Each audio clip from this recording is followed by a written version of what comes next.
I think evolution, we've termed evolution as a large macro term. And I think evolution are these small things which we don't know unknowingly, and we are evolving every day, which is how to even conduct a conversation to making a jewelry. When I talk about MUMH, for me, it's the celebration of India, our rich heritage, and our craftsmanship. And people like Usha ji used to joke that people used to tell her that if we want to see Indian objects, we go to the British Museum. Taking jewelry courses, but let's not take it for vocational courses. They are serious courses. This is supposed to get into business. So that's one evolution. I think our parents evolved the whole thought process of making this brand and getting me and Digvijay at the right. They introduced the culture of being in the jewelry business at a right age. Both my parents, they were first generation entrepreneurs. So for them to get ahead in life was through good education. So obviously, when it comes to great education, GI, like without a second thought, my dad was like, yeah, GG has to be GI.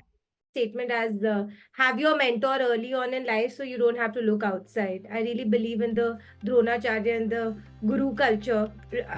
I mean, it is a culture of my belief, and I think my parents are the biggest teachers of our life.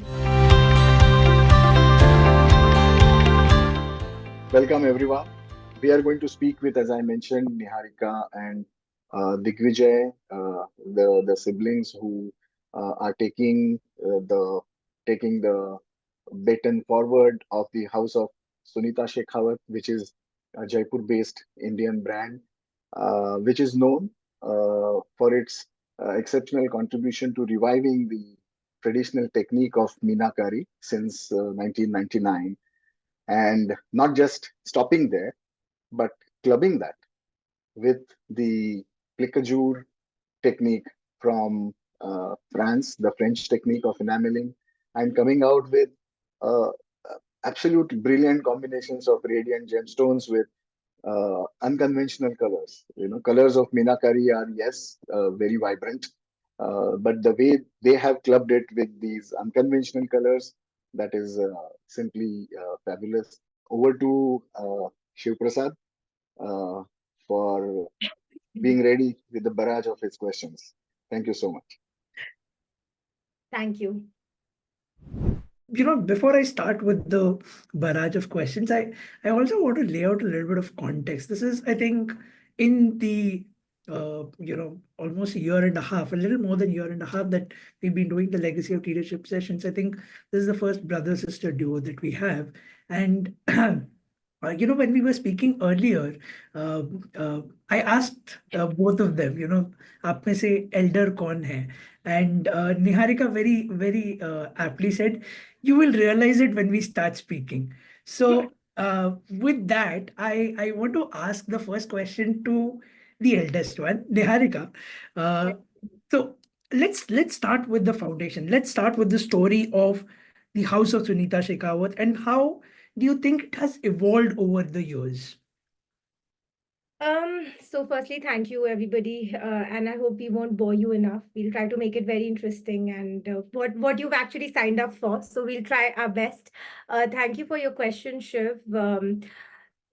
Evolution, that's what one word I can pick out of the whole question. I think it's ever evolving, firstly. And secondly, so many things have evolved. I think just before this video call, I was just chatting to my mom and there was some evolution. I think evolution, we've termed evolution as a large macro term. And I think evolution are these small things which we don't know unknowingly, and we are evolving every day, which is how to even conduct a conversation to making a jewelry. So I think in the journey of a brand, there's so many evolutions. If I can talk about the macro ones, is definitely how an eponymous label started by my mother ventured into a brand, and now a family-owned business, being a brand and carrying on legacy. So this was one macro evolution, which rarely in India people kind of, I think we come from a culture of craftsmanship, but not making brands as much as the other parts of the country. So I think that was one big evolution. Second evolution, I know I don't want to sound like a feminist, but I would just like to say that having both your children join the business, whenever we talk about legacy brands in India, the Indian brands, it's the men in the family tree But sadly, a lot of girls, when we were studying at GIA, or even when I was studying at the Sitapura IIGJ for summer courses, there were girls from a lot of jewelry houses who were there. But they don't make it to the business, I don't know, whatever. So I think that's one big evolution, that we all end up taking jewelry courses, but let's not take it for vocational courses. They are serious courses. This is supposed to get into business. So that's one evolution. I think our parents evolved the whole thought process of making this brand and getting me and Digvijay at the right, they introduced the culture of being in the jewelry business at a right age. It was not a choice. So I think a lot of times it's passing the baton. Ab second generation aa rahi hai, to first ab aise karegi. I think we were very lucky. It was evolving internally. So that those have been journey, and of course craftsmanship has been a very, very important skill set. That's been a very big evolution. We changed the way craft is perceived in brands. People just feel that if it's expensive, oh, then it's a brand. No, if it's well crafted, that's a brand. I think that is one evolution that we're trying to strive for. Wow. Excellent. And with that, I want to ask Digvijay. Now, Niharika spoke about these different concepts related to evolution, and from a different point of view. Digvijay, I want to ask you, in the overall brand's journey in these decades, what do you think, and what according to you are some of the key milestones that the brand has achieved? And something maybe I'll also have Niharika also answer it later, in terms of some of the milestones that you both are really proud of. I mean, I'll take an example of the conversation I was just having with my father 2 days back. He was telling us, ki, bhai, I think I'll keep it in English. He was telling us that, oh, you've attended the Ambani wedding, you've done jewelry for them, and then he was like, these are the things which you'll end up telling your kids or the next generation, that, oh, we were invited to the wedding, oh, we did their jewelry. So it's one of those stories like which is celebration of our craft. And then at the same time, I mean, other than doing their work, just that seal of approval. So I just personally feel anyone who was in the vicinity of services that could be taken by that family for their weddings, either they could be clothes, jewelry, whatever. And if your product ended up getting selected, so for me, either you're one of the best in the country or best of the world from their perspective. I don't want to say that myself, but just that like seal of approval, it felt really nice. And just that conversation with my father when he was telling us, and then I also thought to myself that yeah, I'll be telling this to my kids, and they'll also be asking me about these things. So yeah, it just made me feel nostalgic and proud of what we've achieved as a family. So yeah, that was a recent highlight. Just wanted to share that. Thanks, Digvijay. And like you said, I mean, you said seal of approval, but I also sort of think in terms of how it sort of for brands like Sunita Shekhawat and any other brand that has been associated with the wedding. I think one of the things that really stands out is how truly remarkable in terms of the Indian culture and heritage has been represented over there. So, Niharika, I wanted to ask the same question to you as well. Any milestones that you're particularly proud of in this journey? And you being a storyteller from a communications point of view, I'm sure you'll be able to relate to some of these milestones. If you could talk us through some of those. I think the biggest milestone was creating the Museum of Meenakari Heritage for us, because of the sheer fact that whatever hard work our parents had put in, and me and Digvijay, we were trying to work at it, and it's been a decade for me also in the business.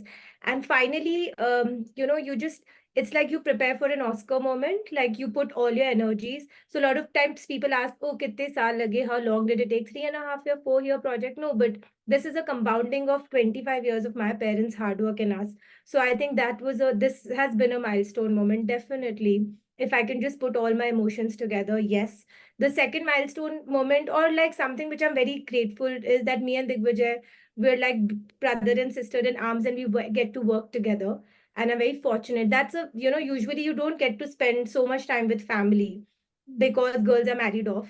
So I'm very grateful that that's also a very important moment for me, because emotions is what drives our brands. So, if you're emotionally satisfied, so that is one milestone, that I get to work with my family every day, which we all chose to be together to work as a family business. That's second very important milestone for me. A third, small milestones which make you instantly happy, like gratification is like right now we just had a family from Dhaka in our Delhi store, and I was just before the call, I was talking to them, and they've been coming to us from the days of my mother, and all that. And now I feel happy, like a kid, that they don't ask about my mom so much, and they're very happy dealing with us. It's a smooth transition, so it makes me feel happy that brands survive a face change also, and it's so nice. So these are small milestones that give you satisfaction. I just feel that when I joined business, I used to feel that I hope nobody has to call my mom or be like, oh, can you do this for us better? So I think these are smaller milestones that we should strive for every day. Working, आप बड़े की जगह छोटे छोटे भी milestones लेते हो, that only becomes a macro picture. And I think these are milestones that I celebrate a lot more than a very big hoarding or an article. More than that, because that will eventually come. This will only lead that. So Very beautiful, but you said you spoke about that customer from Dhaka, and you said that even the face change, even in that, you have yeah. survived. I would say it's been more than survival; it's thriving. So, thank you for sharing that. And in fact, one of the moments that you mentioned, one of the milestones that you mentioned, I wanted to talk a little bit about that. And also, I think Apurva sir has sold it enough to us कि अब ऐसा लग रहा है कि अब कब जयपुर आएंगे and when do we get to आप just finish the Zoom call and book a flight. It's not too far. absolutely. So, Niharika, I wanted to ask you what inspired the creation of the Museum of Meenakari Heritage, MOMH, and in the same breath, I would also like Digvijay to walk us through some of the significant pieces or collections and how relatively easy or difficult were they to put them in the museum. So, Niharika, first, if you could Yeah. go. So, I know I वैसे भी jewelry और history बहुत जल्दी concise तरीके से I can't tell you, but I'll try to give you the most in the least words. This has been a journey of passion, firstly, to begin with. Me and my mother, my parents, we don't come from a business background. We're not Marwadis, Gujaratis, we're Rajputs. So business was far away from our dream. And we only know, only way to work is passion. And my mom is very passionate as a person. She's a craftsmanship person. Like, she loves, even a tile in a house will be crafted. Whether it's expensive or not, it's irrelative. So we were thinking of putting this project together, and she said that, I still feel that I haven't done anything. So I was like, what a pessimist. But I think that's the first way of being a creative artist. So we decided to put a project together. And she said, I want to do something on the art of Meenakari. And we were talking through COVID and, all of that. They were brewing up. And then we decided, okay, my mom said, but if I tell my story, it's so loud mouth. We shouldn't be telling our own stories. That's not the right way. Let's have someone who do it.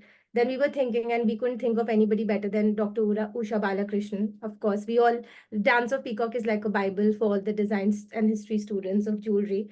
And one fine day, I just texted her on Instagram. Well, digital has its own lovely power.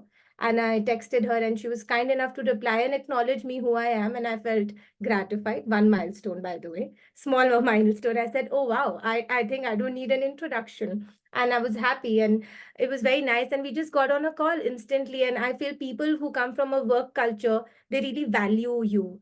And I think people who are more maturity, I love working with old people, because I think they bring so much therav. So Usha ji was one of those catalysts in our life. She picked up the call. We met in Jaipur. We decided, so we had to build something, and my mom was invested. And then we worked all throughout COVID. She went very deep with her research, and my mom went very deep with crafting pieces. And I think it was the best amalgamation of two solid women putting their heart on the sleeve and making a project like that. And I was very lucky. So I was the artist manager, as they rightly say. So I think I've learned how artists work. So I used to have my calls with Usha ji, my mom. I used to fix it all. And Digvijay was in between Boston and India, so he was very well aware. And then we were making certain pieces on, we took permission from 30 museums all across the globe. We had like a copywriter from the Met Museum. So we involved people who were the best with everything. And I think with time, I've also realized that penny wise and pound foolish. If you're making something worth so much value, then you always have the best people, because it's better to have less mistakes than a blunder. So I think we were very we had the wisdom to choose right people. I think that dream team, and thanks to my parents, they're entrepreneurs and risk takers. They let us do it. And that's when Digvijay stepped in and we created a lot of pieces which were taken permissions from the museum. And Digvijay will really like to talk because he was at the atelier most of the times. Yeah, so before I talk about a few pieces, also like when I talk about MOMH, for me, it's the celebration of India, our rich heritage, and our craftsmanship. And people like Usha ji used to joke that people used to tell her that if we want to see Indian objects, we go to the British Museum. And she used to say the fact that, I mean, all important things, either it could be jewels of Nizams, on and off, you're seeing them being auctioned in Sotheby's or Christie's. I mean, how did they end up in those countries, in London or New York? Like, it's a great question to ask. So basically, everything of significance, our civilization is 3,000 years old. It was plundered, taken away from our country. So the idea, like when initially Usha ji and my mother, they were discussing, they wanted to talk about the fact that even though they've taken our objects, we still have the skill which is relevant to make those pieces again. So the technique, the craftsmanship is still there in modern India to create pieces which were taken from us, which were maybe 400, 500, 300 years old pieces. So in MOMH, we have approximately 100 pieces. Some are from our private collection, but most of them we've taken legal permissions from more than 30 museums and we've recreated those pieces. Like just to name a few, it's like the Hermitage, the V&A, the British Museum, the Dara Shikoh Library. So it was difficult to even get permission from Russia to send them payments during the wartime. So yeah, those because we're working at. So because the Americans, I think they control the SWIFT banking, the code system. So they like, even though it's in Russia and they had a conflict going on, they just banned the SWIFT of the Hermitage Museum. So I had to figure out a way to get in I touch think with it a took friend. almost 4 months to get a permission of one piece from that museum. And my mother and Usha ji, being the purist, they didn't move. He said, let's put something else. She's like, no. So that's where the delays I also. was just about to ask that. I mean, probably, uh, probably it would have been easier to say, let's not think about this So one. when you have the best people at the job, trust me, you don't want to take that chance. So I never took that chance. I said, okay. Yeah, so one of the important pieces which we were discussing in the test run was, of course, the Sarpech and a Giga as well. So the Sarpech was in the Museum of Fine Arts, and that director also, when we after I think Apurva and everyone visited, the next week Gary was in town for some work at the Jaipur City Palace Museum. So he texted that I'd like to come see the space, and we were all excited, and it was more like a test for us that this is one of our stellar pieces and we've recreated it from MFA Houston. Let's see what he says. And when we took him to the spot, we were a little jittery, and then he stood there for a minute and then he was like, I can't tell a difference. And he was like, you've done a great job. And just those 2-3 sentences, I mean, it was like a seal of approval, again, like a seal of approval or a milestone, as you would say, from someone who's important, who's seen those pieces up and close. And it was more like a testament to, I mean, modern India and our craftsmanship. Like, what else do you want? There's a piece which belonged to the Nizam of Hyderabad, the Meenakari at the back. Here we are 300 years later, we've recreated the same piece and it is extremely identical. Even the director of the museum says, I can't tell a difference. So we have and to prove it, we have a letter signed. So yeah. Yes, we have a copy of that letter. And I just actually wanted to, we got some of these, photographs. And for the audience, I would like to put them across, present them on screen. And maybe Niharika, Digvijay, you could take us through some of these Sure. milestones, these moments. For pictures and photographs, Digvijay has no job. It's my job. You blow it out only. I'll have to tell.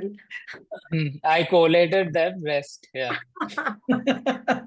Now you know, Shiv, who's the younger one. Like, The younger cousin is giving it. yeah. Mm. Younger sibling, sorry. All right. So Okay. let's start off with the heavy one. Yes. So, Niharika, if you could tell us about these You know, moments that were captured. this is so interesting. This is our first ever store in which was a makeshift store. My parents' bedroom was converted into a boutique, and I completely remember my mom had 5 lakh rupees to spend, and she spent that on interiors, which was never a language.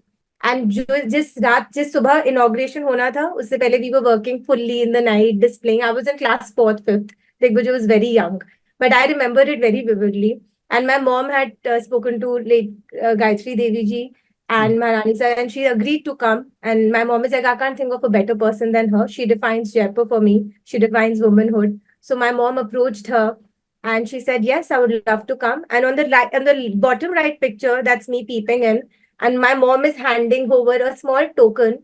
And I think she was ever so thoughtful. She made a pendant of J for her. And she said, I know this letter J is very close to you. That's what was written in the letter, which means J for Jaipur and her son Jagat, who she was very close to, and her husband Joy Babji. So she said that it's J's in your life, and that's what do you give people who have everything is just thoughtfulness. And I think that's what make her such a beautiful designer. So those are those pictures. Yeah.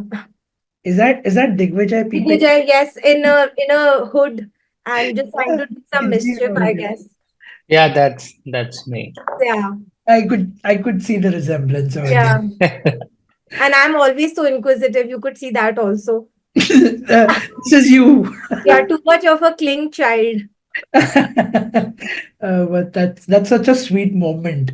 It is. It is. Thank you for indeed. sharing that about the J. I think it truly represents not just You know, the I just feel people come to brands for the sense of belongingness. And I think that's when it's not a necessity, it's not a commodity. And I think thanks to our mom, we've learned that. beautiful. I'll move on to the next one. Oh, okay. So this is what I think Apurva sir was talking about. Shekhawat. Yeah. I can truly see, being an artist, you spoke about that, Niharika, how, keenly invested, everyone has been in the architecture around it. Yeah. To us about this. Yeah. This has been another journey altogether because it's always a place of conflict. When you're I used to tell the architect that my mom is not a jewelry designer, she's a designer. Okay. So just don't keep her to jewelry. How are you a jewelry designer and you can't design rest things? It's so funny. So we used to come at loggerheads, and my mom was very clear that we are not in a Miami design district, nor are we in Tokyo or Japan. I want something which is proud Rajasthan product, and definitely who we are. The stone has been used is from Jodhpur, her hometown, which is the Ghatu stone. And it's everything in India. The jalis have been cut by the local artisans. So we never wanted a Western influence, making it like an LVMH foundation, although they're very beautiful, but they don't stand true to our ethos and our city. So she said, I want something in the city as a permanent structure, which is just not a statement to prove people, but is also cohesive and is my language. That's when we arrived to something, we wanted the louvers, we wanted the jali, we wanted this small detailing. We wanted to not copy something, but also have the nostalgia and contemporize it to something which is proud Rajasthan. And so, yeah, it took us really, really, really long time. And my mom actually, jewelry designers, they are a little funny. हम MM में काम करते हैं तो वो building में भी MM में ही सब जा जाके देख रही थी तो बहुत टाइम लग गया. She was judging the jali as if she's judging a jali of a pendant so well. Here we are. one important thing, but a lot of structures miss. And my mom kept on saying throughout our meetings, and maybe a lot of people who are listening, it's very important for our generation to hear. She kept the softness intact. Jewelry is a very delicate subject. We don't need to make something crude. And I feel often brands in India miss that point. Aap construction company nahi ho. It's a beautiful, it's an artistic world. So I think we tried to create that universe, and that's why the design of the facade was very, very important to us. Yeah, and it shows. And like you said, वो mm में अगर ma'am ने वो गहराई तक नापा है, तो I think it shows across. I mean, the facade and just I think the visuals that we are seeing. I think it's evening time. It's dusk. I think the lighting also kind of. And it's not AI generated, so it's really. Wow, fabulous. Okay, I think these are from the museum. इससे ज़्यादा Yeah. आना नहीं चाहिए because ultimately हमको आना तो है जयपुर. तो वो secrecy खत्म हो जाएगी, तो then Bombay people should better come ना. नहीं, but I think these are the glimpses I think you could talk about, Niharika, in terms of what is it that we're seeing over here, and why did you all think that this is something of the story that's required to be told? Firstly, I'll talk about the beautiful part that we all see as a final product. Often ये होता है जब picture बन जाती है, तो all you have to do is say thank you. So I will also tell the reality to achieve it. So I hope I'm useful to people who are listening. I think the beauty of this is flora and fauna and botanicals have been a very, very important part of Meenakari, thanks to the Mughals in our life. And so these are all references of how a narcissus would look. These are all different kind of botanicals. So firstly, we had a picture from the Dara Shikko album. And for example, if there's a narcissus, how a narcissus would look back in the day, how it was developed into botanicals, or jab tak you make it into a form of jewelry, the form changes a bit. Like how lotuses would look in a painting, how would lotus be transcribed into a pendant. So we wanted to show that that's how the evolution of motif came into Meenakari. That's been one of the most important inspirations or adaptations in Meenakari. It's not about peacock, elephants, flora, fauna. That's the universe of Meenakari. It's a very romantic subject. So that's how we've tried to create these, and we made these pieces and name. So there's a narcissus, there's a oleander, there's a carnation, there's a lotus, and then you see the text here. But the real part that I would like to tell people is this is something which is a finished product. I can explain and get a thank you. But the real challenge is how do you achieve things like that? Even if you want to archive, say, a basic sketch a designer has made, a student has made. I think the most important thing is first you should put it always on an archiving paper.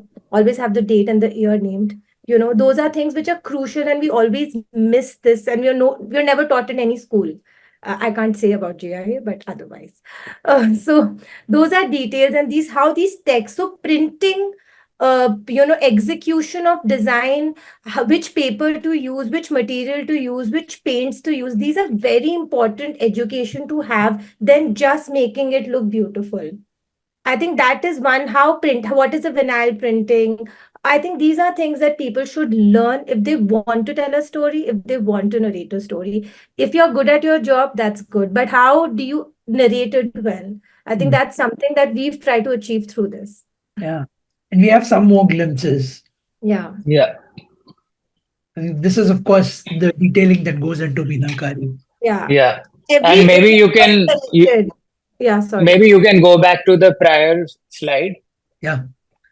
And before that, I can also give a little context that when we talk about flora, fauna, or any inspiration for Meenakari, that inspiration had to be, when we call the craft our own. I don't want to delve much deeper into the history because then what's the point of visiting MOMH? But when we call craft our own in terms of Meenakari, the inspiration had to be local.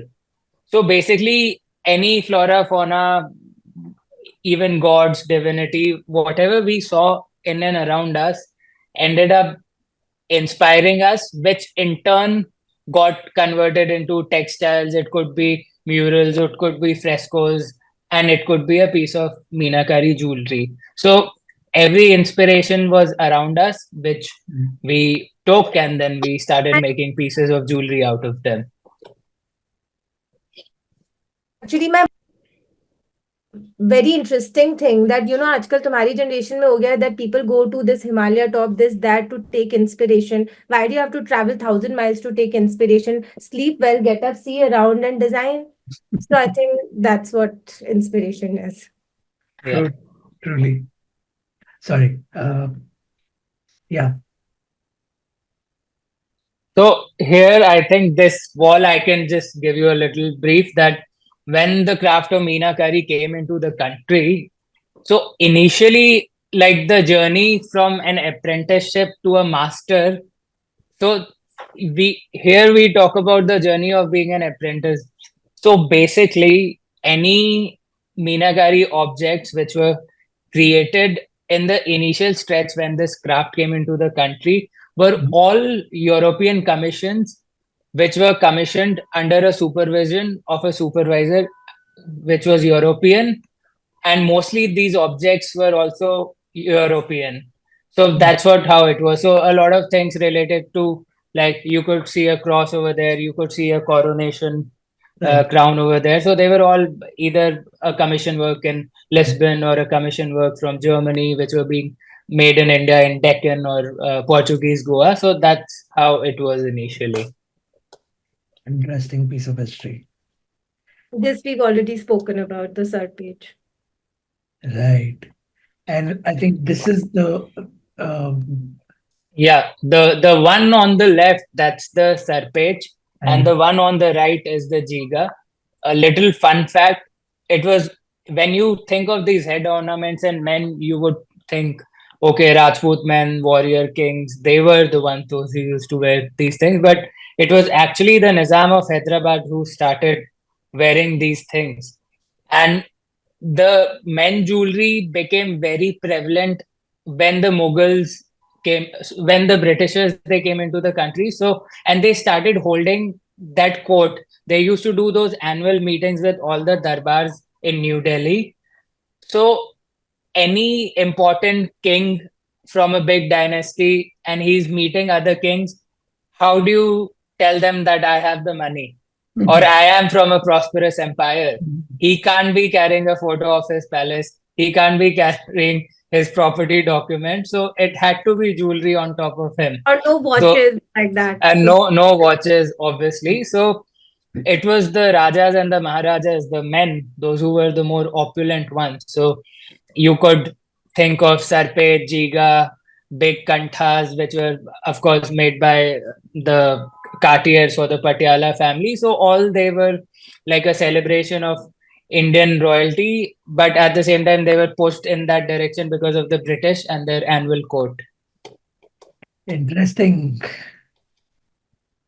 Yeah, so we've developed about 360 shades of enamel as a brand, and here's a little bit of a representation of all our enamel colors, and we've developed swatches on enamel. This actually, as we go, jewelry doesn't justify in picture, and enamel will never. This is something that you have to see it from like 5 different angles to see the color palettes. So these are all our beautiful color palettes that we've created. And also to add on the back, that's the left.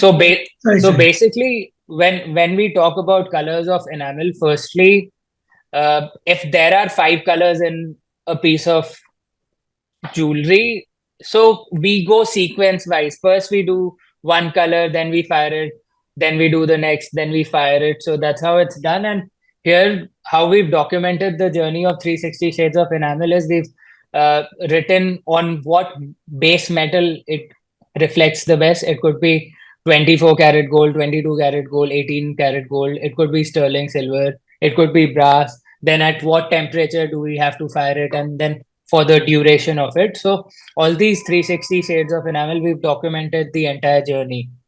So that is something which is fascinating. We have them in the form of AVs and they're beautiful. That's amazing. And this, of course, I think is the letter from Gary. Yeah, it was signed by him, and yeah, as you can see, he's being kind with his words. So we were not lying. See, like we've proved it also. Yeah. I'm not sure if everyone is able to read it. I'll read it out. It says, with congratulations of the Museum of Fine Arts, Houston, Jaipur, Jaipur, March March 2024. 2024. Fabulous.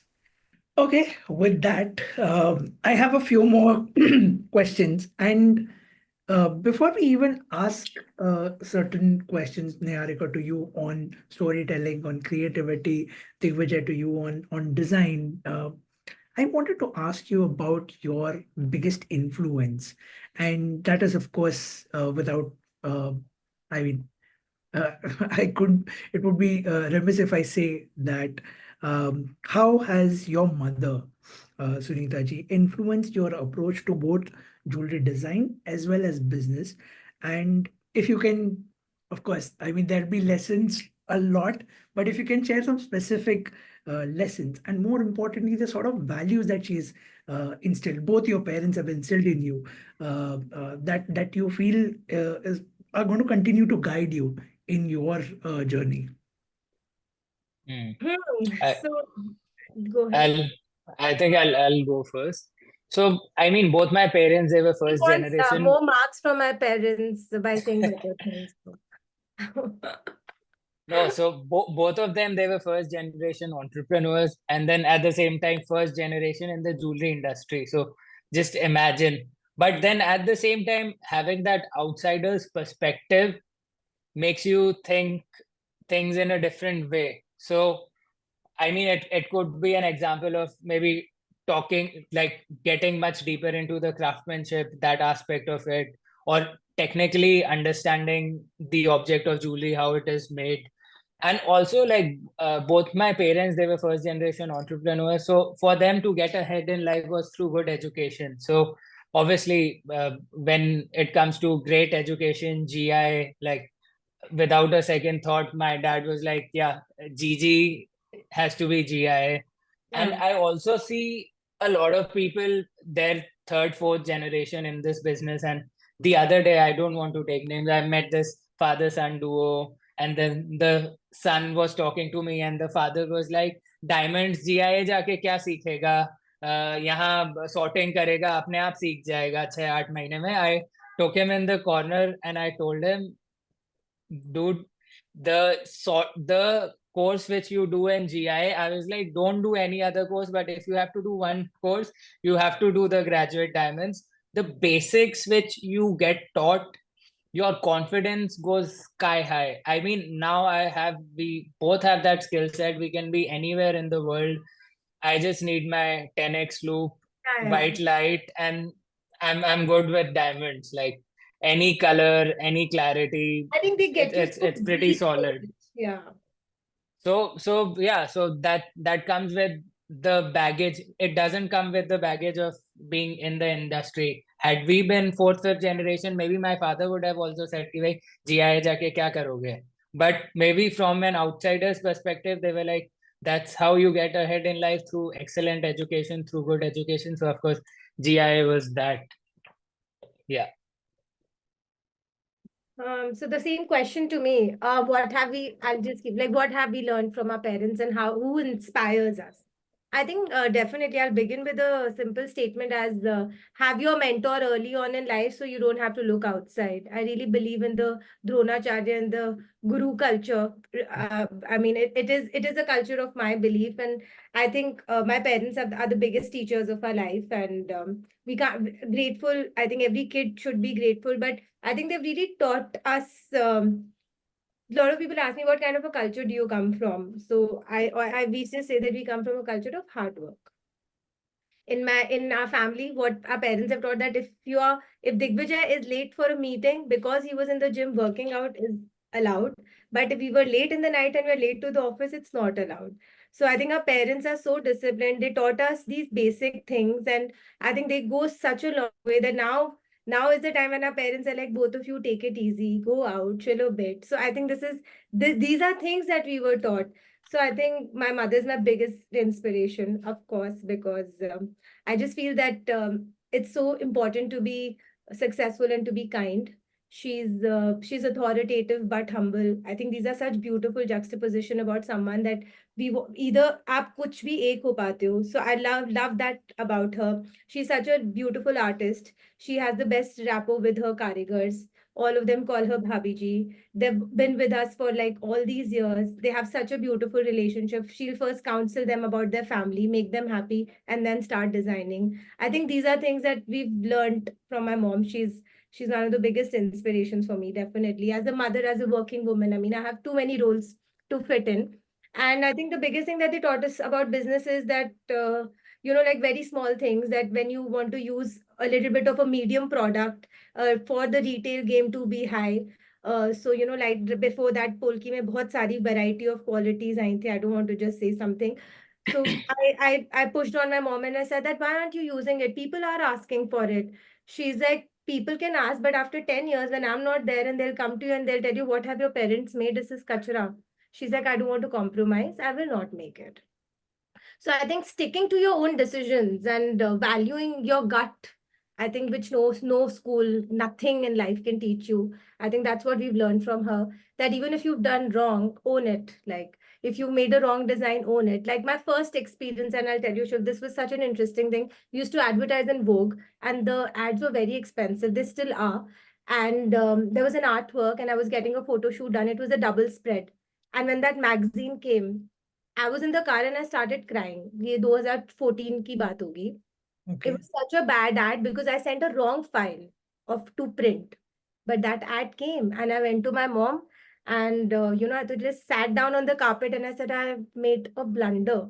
She's like, I saw this yesterday in the office, but I was waiting for you to start your conversation by I made a blunder. So she always says that it's not that we're not paying for your mistakes. We are paying for your mistakes, but we are parents, hum jatate kam hai. So I think these are things that we've learned from them, and that's why we can successfully be at work. Wow. I mean, it's great to have an institution that you can just sort of go back to. GI ke books to hai, but this learning that you No, have. these are practical inferences. Like I think in every family business, jewelry as a community, generations should come and join. It's a beautiful line of work, and I just feel that the elders set the tone of your relationship so well. Beautiful. Well said. So, I mean, Digvijay, you spoke about how your parents are first generation in the gem and jewelry industry, right? Now, both of you have, of course, big shoes to fill in. आप हमें डरा रहे हो या हमारे से talk कर रहे हो? नहीं, No, no. no. I mean, No. I'm actually I'm being making more it factual. little bit. आपने young leadership लिखा था, तो I thought I should be right by that. Right. So what I wanted to understand from you is, I mean, because you are the leaders of the business, and you're going to be at the helm of this business. What sort of challenges, one, have you encountered so far, and what sort of challenges do you think are the ones that you'll have to sort of brace for, especially in the ever changing gem and jewelry landscape? I mean, first, that's a great question. Yes. So I mean, I'll share a small anecdote that I was discussing with my mother the other day. I mean, for buying gemstones, we have to, even now in gems and jewelry industry, I was at this place buying these emeralds, and I was like, I barely saw any women there. And my mother was like, if that is the case today, imagine 20-30 years back when I started, and she used to personally go to Jewelry Bazaar, get her jewelry made, repairs, and she was like, when I used to leave my house in the morning, I used to be mentally prepared that I will not find a place to use the washroom. So I used to come back to our house and use the washroom. So, I mean, of course, when you hear about such struggles, especially, I mean, and I also feel women are still underrepresented in the industry. And you can talk about any council, whatever it may be, any jewelry association you want to take names, but the women are not being represented in those councils. So there Or is they're something given on a that talent. aspect. I'll add you, or they'll be like, oh, they're ye designer hai. So feminine, such a feminine title to give. Any girl who's in this, people ask me, are you a designer? Then I look at them. I was like, if it takes to just draw on a paper, then no. But if you're asking about being a visualizer, what retail works, what's ROI, what's revenue, yes, then I'm a designer. How do you can women only design? Like, is it just drawing? Is it painting hobby? It's not hobby, it's business. Also, I mean, jewelry, when people talk about jewelry, it's much bigger. There is an art of retail involved. There is certain elements of, how do I say, human psychology when you're selling to the client. It could be small things as the crockery in which you're serving coffee to the client, the fragrance when they enter inside your store, which they're smelling. And I was reading in one of the books that we have 5 or 6 senses, and the more senses are engaged, the better is the experience of anyone. So we have that idea in our brain, and we just think from that perspective that, okay, they see a good piece of jewelry, so their eyes are getting activated. So sense of uh, one sense is getting activated. How about the other? So that is something which is important. And in terms of challenges, like, of course, I mean, the government, they've recently reduced the gold duty, so that is a great initiative on the ministry part. And of course, the effort with GJPC and our chairman, he put in, so we can see those results. So yeah, I mean, rising gold prices, they're obviously a matter of concern. But more importantly, I mean, when people start demanding things which are mass produced, that becomes a challenge for someone who's handcrafting those things. And we hear this a lot of times. For example, if an artisan in our atelier is working for us and they're doing 100 grams of work, but at the same time, someone else approaches them and they're giving them 300 grams of work, which he can do shabbily. Because for our 100 grams, he has to work hard. For that 200 grams, he can do a shabby work and he can still get paid. Yeah, I So think that, awareness of mediocrity is too much than exclusivity in our country. so that these things are challenging. Yeah. Interesting point of view. Niharika, you have something to add? So challenges firstly in shaping the business without the peer pressure of my parents. If I talk as an individual here, I just feel the challenges is definitely how to constantly balance the retail and the brand aspect of anything. It's like a catch-22 situation. Right now, I just had a brand meeting, and then I cut to come, and my team is like, "Ma'am, ये earring 10.5 lakh में बन जाएगा ना?" So it's such a switch sometimes. Here you're making a brand which you want to abandon all the rules of pricing and all that and create, and suddenly you come to a reality. So I think both are beautifully important. I would really tell everyone that I think it's so these are one challenges, that how to constantly balance between retail and brand. Like you want to be there, but you still want to be exclusive. So yeah, and explain, that's one thing. And explain people about the quality of products. Right now we were showing somebody some emeralds. They're like, why is it so included? As if with the lab grown influx, it's better to buy an included emerald and be happy. So I think those are challenges in terms of product that I constantly face. And I think the only way is that's what I believe, and I work with that. Keep raising your bar high. You keep creating something very exclusive all the time. And it's just a fight against yourself, and someone will come and take it.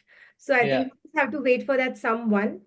Don't even show it to anyone. It's like somebody is ready to get married, but you're waiting for the best boy or a girl, or dating someone, or waiting. So I think the waiting out, patience is the key to be in luxury brands. And I've learned it with the hard way. Sometimes when sales are a little slow, I used to get perturbed. I used to call my mom, and she used to tell me this word, "You're so commercial." And then I think I used to feel, oh my God, my parents who put me in the business are calling me commercial. And I think that was the way to correct me, that this is just a May, June area, relax. So I think those are challenges that we come up with. And that's, I wouldn't say challenges. I think it's the only way to succeed. So it's nice Yeah. challenges. And I see that in a great way, that it's nice. We just want our parents to be very, very proud of us. Simple. They've given us a platform to jump and work hard. And I think that's the only thing. So challenges are good. Of course, that's what brings growth. Yeah. Niharika, actually, you sort of anticipated my next question. I'll still say it for the sake of saying मैंने it, आपके but you paper पढ़ use लिया था पहले. um, so I'll say the question, but you exactly use the same sort of phrases that I had put over here, which actually brings me to wonder, मेरा paper leak तो नहीं हो गया. So I was going to ask you, how do you balance creativity and the commercial aspect? And you just said कि आपकी mom ने आपको बताया कि you were being commercial. So that was my question, but I think I think I'll just give a little cue, like for people who face this, which I have realized, and it took me time. I've divided my brain in two parts. Okay. So you have to switch now. When you're going home, you can also address your cook versus your team, sales team. So we all become that person. So why being so hard on business? कि हम कोई भी एक ही चीज कर सकते हैं. I think that's not right. So I think I realized that with time that I've divided my brain into one is revenue, one is brand. So what leads to what is not important. Sometimes when I'm discussing revenue, I'm debating with Digvijay that I need a 20 lakh under set, please. Don't only give me 85 Emerald Zambian Colombian, please. So that's the revenue part that kicks in. And when I'm talking about the brand, and then I'm like, okay, these 20 pieces are average, give me a star piece this season. So I've learned that hack. Switch off your mind, even at work, and it's very good. Yeah. I also feel like to achieve your dreams, there has to be coal, like you need that coal in your to move ahead, and that coal, I mean, unfortunately, is the commercial success. So I feel there has to be a balance in it. Important. Yeah, people just glorify it too much in India कि brand बन गया तो sales से मतलब नहीं है. That's pure lie. Come Yeah. on. I meet so many jewelers and people, contemporaries who we all know. Oh, if I don't care about selling, then why are you But they do. participating in this show? Then you should not. Then please be like Mr. Bhagat. We all respect him so much. Then don't say something like when I go to cinema hall and I said I don't like movies, somebody will tell me then why are you in a cinema hall? So a lot of people they digress youngsters. It's such a bad thing. Important tips over here. I think, especially many of our alumni listening in today, and many who are interested in the gem and jewelry industry, will look at this as very important advice. Yeah. Digvijay, I wanted to ask you the flip side to this, which is, you're a brand that stands very much true to the legacy of heritage and handmade jewelry and everything that Indian heritage, Indian culture, Indian rich culture stands for. How do you balance that with all the advancements in technologies? And I'll also give you a sort of a reference point. In one of our previous legacy of leadership sessions with Dr. Vinod Hayagreev and his son Chaitanya Kota, it was mentioned, that artificial intelligence is enabling them at the point of sales to create designs within few seconds. And while they did sort of acknowledge that human aspect of the creativity won't go away, uh, I wanted to get your sense on uh, how do you then balance this? I mean, there are technologies that are evolving at a rapid pace. And of course, AI is sort of the buzzword, generative AI and all of that. Yeah. I know Niharika mentioned कि वो शेखावत हवेली वाला generated AI नहीं था. But in this context, I just wanted to get your thoughts on uh, how do you balance this? I think I'll give you an example first. Just imagine, I mean, for us, technology is obviously available there. So it will be foolish on your part not to accept it and try to do a better job out of it. So I'll just give you an example. Imagine you're setting those small diamonds, an artisan, he's using his eyes, and you're not getting that finish. Compare that to you have a 10x or a 50x loop, like a micro pave setup, and then they're able to set even those zero, like -2 sieve sizes diamond perfectly, and you get that perfect finish. You can't say that that product wasn't handcrafted, because earlier those diamonds were hand set, now they're also hand set, but we've used the help of the technology to do a better job. So I mean, at least at Sunita Shekhawat, that's what is our aspiration, that wherever technology is available, we use it so that we can handcraft a better piece. Yeah, that's true. Like, for example, in the MOMH, like Usha ji and my mom, they were very against the AV a lot of times. But then I told them that everyone who's coming is not a student of history or jewelry and is also not 40. Like, there are people who are 25 and want to learn. So, whatever story you tell has to be a mix of new media and an old nostalgia. Like, for example, how would have all six of us been on a call if it was not Zoom? So, Right? Very true. So I now want to switch gears, be a little more casual than I was. And if you could talk to us about your GI campus experiences. Tell me if you were studious, tell me if you were naughty, tell me if there were tardies. And I want to know, I want to hear those stories. Uh, I uh, think both are full of it. Like they were the hmm. best times. Like if after this call you're sending me back, I can take that offer and I can happily go back. And I think it was. Should I go first? Yeah, Yeah. I think it was amazing. I think it was life changing for me. And believe me, I'm not just saying it because it's a GIA platform that I'm talking to. For me, the fun part of it was it was it was a lot. I had a lot of fun before coming to GIA. क्योंकि मैं Manchester में पढ़ के आई थी, तो Manchester was one big party in my life.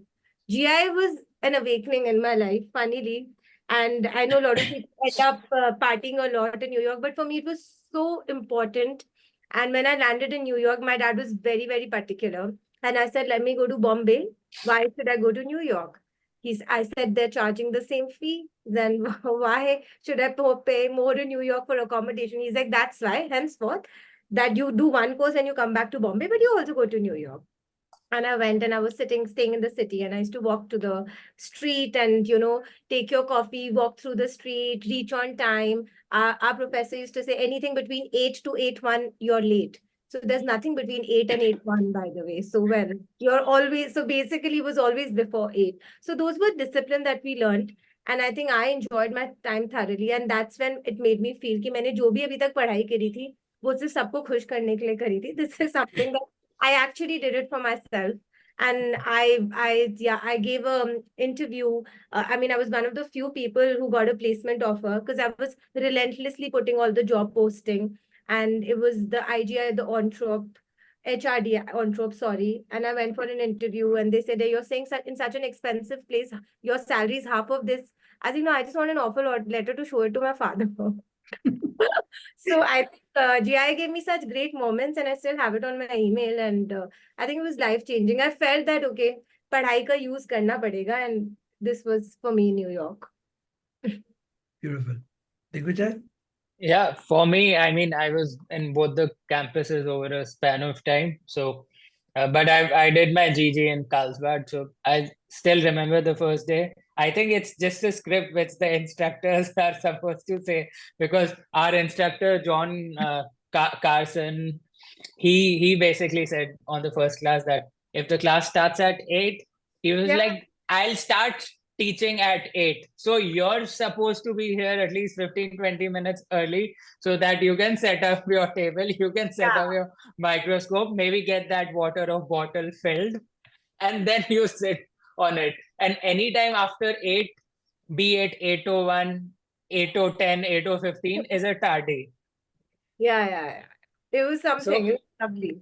So just that, like those, and this information was shared with us in the first 5 minutes or 10 minutes of the induction. So of your relationship with GIA on day one, and that's so crucial and it's important. Trust yeah, me, so basic. each one of us, each one of the alumni here in the chat, if they could unmute themselves and say, हाँ maybe मेरे को हमारे भी साथ बोला भी था." ऐसा ही हुआ है. So yeah, I mean that set the tone. But what really amazed me about GIA was when I was there in Carlsbad, like there were more than 20, 30 nationalities, those who were studying in GIA. Some people were from the industry, some people weren't. But I think something which was common between all of us was the passion.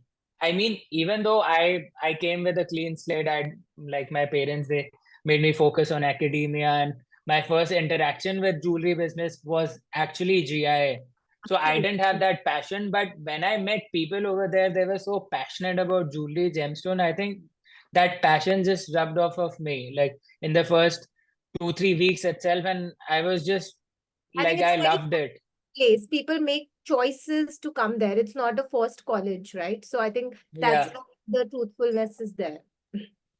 So that experience, and of course, I mean, there were people from different ages, different nationality. Everyone had like a different experience. The campus is so beautiful. I mean, it's in California, so what else can you ask for? Right. Fabulous. Um, Before this is going to be my last question to both of you, and this is a very simple one. What is your favorite gemstone, and if you could tell us why? For me, firstly, we were taught in GIA that it's nothing, there's no precious, semi-precious. They're all precious. What is this precious, semi-precious? It's a trade generated term. So I like to go back to my principles. I mean, I love emeralds. I think they are the most beautiful gemstone. I mean, we all love gemstones. Coming from Jaipur, for me, it's not diamonds, it's always gemstones. Like we love gemstones. If I have to invest money, it'll be gemstones. It's diamond versus gemstones. So it's hard for me to pick up gemstones. I think emeralds is a forever favorite. Also because I was in greenhouse in school. No, I'm just kidding. So I love kunzites. I love peridos. I think gemstones have so much character. Like there's so much. Like every stone is fully included. It's so beautiful. I think I love an included gemstone. It's so much character. It's nicer. I sometimes feel that why in retail, no inclusion, no inclusion. Why no inclusion? Inclusion makes it so real. I feel those few inclusions should certainly be there in gemstones. That will also change with time. So yeah, that's me for gemstones. Yeah, so I mean, as creators or as a business, of course, we all love emeralds. We use a lot of it. Personally, like, and we use a lot of kunzites as well. And I really like tanzanites too, just that blue color. And a lot of these tanzanites, they've got that velvety look. And that velvety look you can only get in Kashmir sapphires, and the price is like 100 times of it. Digvijay also invests in stock market, so he always loves the deal part of it also. So that's his also way of liking a gemstone. And it's so beautiful right now. I asked him, and it's quite a learning. I told him I want a lovely kunzite. So he's telling me there will be, but I don't know how many dollars. Man, are you crazy? You got my emerald a little more than that. You'll make me buy kunzites worth so much. He's like, it's about a great gemstone. And I was like, okay, fine. So I was like, oh, sorry, a Tanzanite. He said, AAA, it'll cost you this much. I said, but my Zambian, what you bought for me was this much. He's like, no, we're talking about the best of the best. I say, okay. Like that's how it works. So yeah, I think I mean, anything which is natural, to be honest, we really appreciate that. It could be a simple, like a spinel or a blue zircon, or like a included tourmaline, anything like which has flaws, has character for us. Because like eye clean stone, like they're like, yeah, it looks fake. It's just and mostly they are, because like what's a stone without an inclusion, right? Yeah. I can see how much your thoughts match, and that's very important when you are both building a brand. You're both managing a very great brand in the industry in India itself, and keeping Indian tradition alive. And I think that's what is a takeaway. So first of all, guys, Niharika, Digvijay, I want to thank you both for taking this time. I'm sure you guys are very, very busy. Digvijay, you're in Kolkata. I'm sure your day is just going to begin. So I want to thank you both for taking the time to be here today. I just kept taking notes and I have a whole bunch of notes in front of me. Thank you. And I'm thinking where to start. And I think Niharika said something which, to me, possibly summarizes a lot of what you both talked about, right? She said, I mean, when she was talking about the Ambani wedding, right? She said they've chosen you because you're good. You bloody well do it better. So I got that quote. Yeah. Yeah, I guess. Yeah. Well, I listen. I that was pretty amazing. I think it's perfection is a journey, right? I mean, so that's you're not there and you made the best, but you still have somewhere to go, right? And you're trying to get better and better and better. And I think that came out loud and clear in every bit of the conversation that we had. It was an amazing brother-sister pair. They were both completing each other. I think Shiv said that, right? They were both completing each other. So much, so synchronous. I'm sure you guys fight with each other. Brother sisters always fight, yeah. So you. Oh, thankfully not. In adulthood. Yeah, we disagree a lot, but yeah. Well, I was just going to say we did see the big sister in play, right? I have one at home, a big sister. Yeah. Yeah. Yeah. So that was pretty amazing. I mean, to me, an engineer. To see two artists, very passionate artists, right? To talk, this was honestly awe-inspiring, right? I mean, it was just amazing. Passion, and you spoke about your mother, and you said passion. You're not business, right? You don't come from a business family, but it was passion that kind of drove this, and just follow your passion, and business evolves. And it looks like you still do that, right? I mean, you look at a design, and it's not something that you like, right? And so coming from the gut, that was something that you talked about. I thought that was pretty amazing. That way, when your mother looked at a design and said, "I'm not going to do this," right? Because 10 years from today, somebody might come and tell you that, right? I thought that was amazing. Here is something else. I thought very successful, both of you, right, in your own ways, right? And, you come from a successful business family, but then you found those niches for yourself, right, to grow an already amazing business, but still very strongly grounded in values, deep gratitude. I felt that, just all the way through the conversation, I felt just such deep gratitude, and I think that's what differentiates you, right? And hard work, you talked about successful yet kind. You talked about your mother, guru culture, education. Digvijay, we really want to hire you as a part-time salesman for GIA. Okay, so please continue to do what you did. You can just send his salary to my account then. But I only sell products I believe in. So there you go. Absolutely. And there is something else that you said I thought was wonderful. Like you said, wake up and look around, and there is inspiration. Yeah. I think we're all chasing something. Yeah, we're all chasing something. That term, sir, which is hedoism, you're constant chasing highs in life. And I think we often become that. Like my mom designed the whole bougainville collection like that. There was a bougainville outside her house, and she's like, "Idhar dekho, you have to go 20." Why do you need like a method to madness? It's just creative ideas, calm, and you can design. Brilliant. There is inspiration just about everything, right? I mean, what is around you, and I thought that was a great lesson. And oftentimes I'm trying not to do much of that. Right? I get in a car and I start using my phone, and I'm thinking, hold on, maybe I should just look outside, right? There's so much to learn just watching people and so I absolutely. Airports are the best like that. Yeah. Art and business, retail and brand. I thought that balance was another brilliant. It's a constant fight. I think you guys will continue to fight and evolve, right? And that was another word that you used, right? Evolved. You referred to 40 years old. I'm not going to hold that against you, but that's okay. I'm under 40, so that's okay. Anyways, jewelry is such a mature business that you have to behave more than your age. So kabhi. Inclusion is character. Listen, there's just so much that I wrote. 2 No. pages.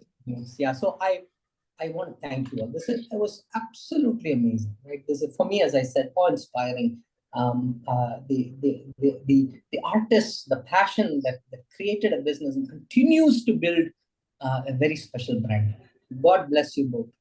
Thank you. Best wishes to you, right? For Next many, time when many you more. come, you must praise us in front of our parents. So our session will be appreciated. That's our fees for promoting GIA. We have recorded this, Oh. so it's all there. It's all captured. Yeah. So Thank guys, you. thank you. You No, were but amazing. thank you.